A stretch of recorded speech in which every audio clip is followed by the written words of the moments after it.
이제 모나리자를 등 뒤로 돌아보실까요? 모든 사람들이 작은 작품 모나리자를 보기 위해 등을 돌리고 있어 외면받고 있는 루브르에서 가장 거대한 작품이 있습니다. 베로네세의 가나의 혼인잔치입니다.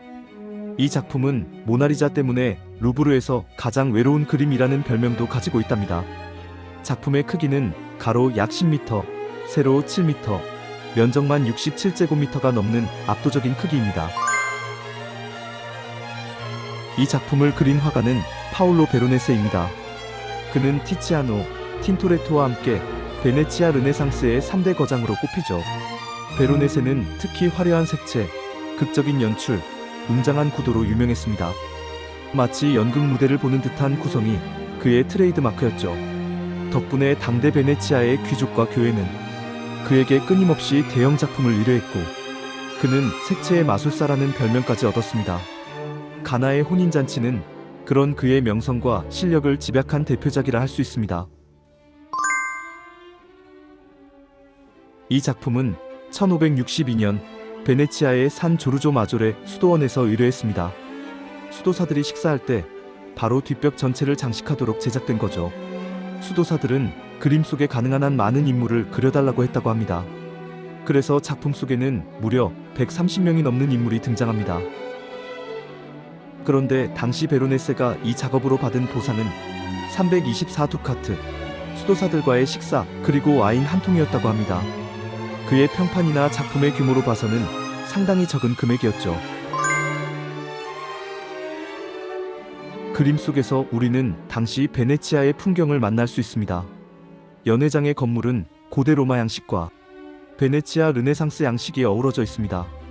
거대한 코린트식 기둥과 아치, 발코니는 마치 오페라 무대 같은 웅장한 장관을 만들어내고 있죠.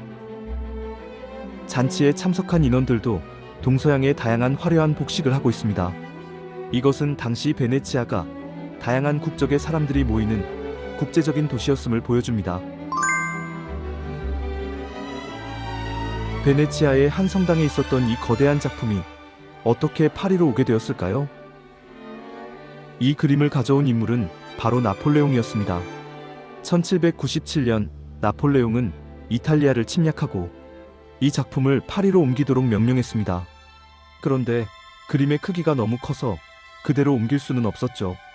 결국 캔버스를 여러 조각으로 잘라 말아서 배에 싣고 한 달 넘게 운반했습니다. 그리고 복원 과정을 거쳐 루브르에 자리 잡게 된 것입니다.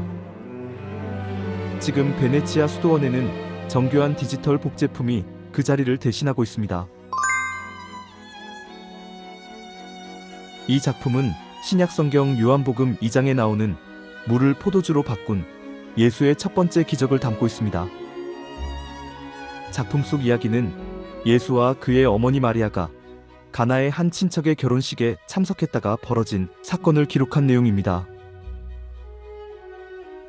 혼인잔치에 동양과 서양의 화려한 옷을 입은 수많은 귀족들이 먹고 마시고 즐기고 있습니다.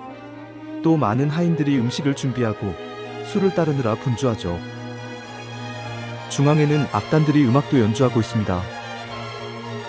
그런데 의아하게도 잔치를 즐기는 사람 중 그 누구도 웃는 얼굴의 사람들이 없습니다.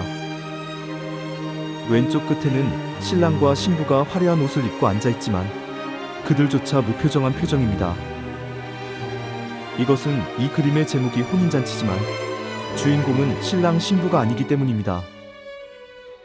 그림의 정중앙에 앉아있는 예수가 진짜 주인공이죠.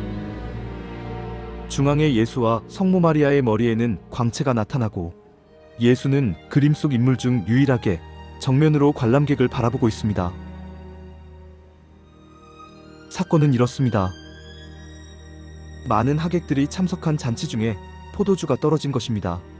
마리아를 비롯해 혼주 가족들이 당황하자 예수는 물병에 물을 가득 채우라고 했고 물이 포도주로 변하는 기적이 일어났습니다. 오른쪽 아래 한 하인이 물병 항아리에서 붉은 포도주를 작은 금색 주전자에 따르고 있죠. 옆 사람은 그 맛을 보고 놀라는 모습입니다. 그래서 이 그림의 주제는 예수가 일으킨 최초 기적을 통해 구원과 생명으로의 전환, 그리고 축복과 풍요를 표현한 것입니다. 베로네세는 이 그림 속에 구원자 예수가 일으킨 기적을 통해 보여주고자 했던 다양한 상징들을 숨겨놓았습니다.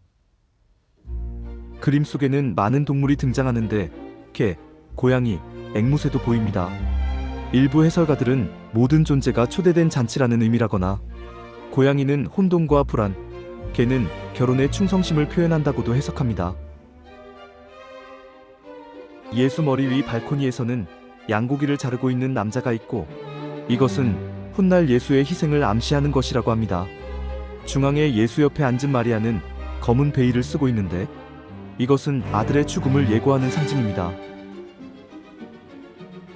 중앙의 악사들의 테이블 위에 작은 모래시계가 하나 놓여 있습니다.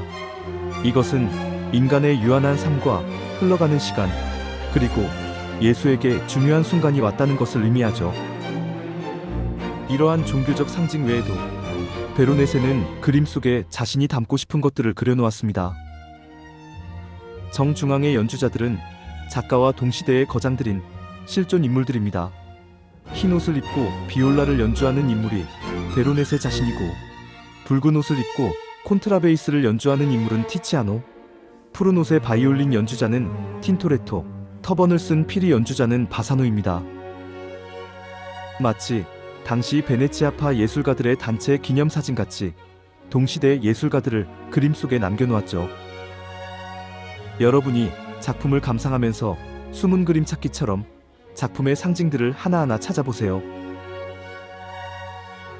가나의 혼인잔치 감상을 마치셨다면 옆 712호실로 이동하겠습니다. 그곳에서 비운의 천재 카라바조의 강렬한 작품 성모 마리아의 죽음을 만나보시겠습니다. 저를 따라와 주세요.